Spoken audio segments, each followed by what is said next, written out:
In this exercise tutorial, I'm going to be taking you through how you can do a dumbbell incline neutral grip press.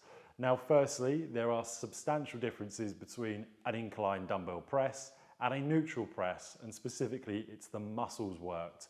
So in this position, this is what we would call a chest press position, whereas when I've got the elbows in and I'm pushing the dumbbells out and back in from that position, it's really going to be working the tricep. There's a little bit of chest, but your main worker is going to be the back of the arm, so the tricep muscle. Now what we need to do first is get the bench into an incline. Don't be fooled, not all benches have inclines. What you're looking for is a little pin mechanism just on the side of the bench. I'm going to pop the pin out and I'm going to bring the bench up.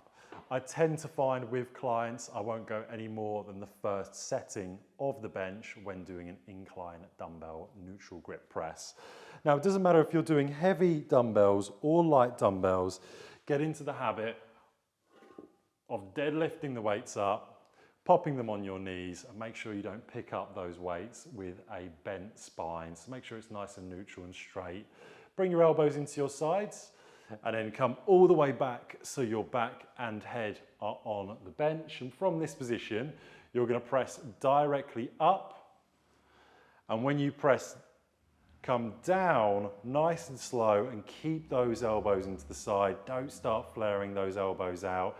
Elbows locked and tucked in, pressing up, slowly back down, pressing up and slowly back down. Try to think of pressing the weights above your chest and don't press them all the way up above your shoulders. We don't want to lose tension on the tricep when we're doing the exercise. If you've got really heavy weights, there is another way of doing this exercise. If you want constant tension on the tricep, come 75% up, so you're not coming to where the elbow locks out. You'll still be engaging those triceps, and then just do the first 3/4 of the movement if you want complete tricep working in this exercise. In terms of breathing, breathing in on the way down and breathing out on the way up. If you've got really heavy dumbbells, you might want to place your knees up to return back into your start position. Once you've done that, you can place the weights back onto the floor.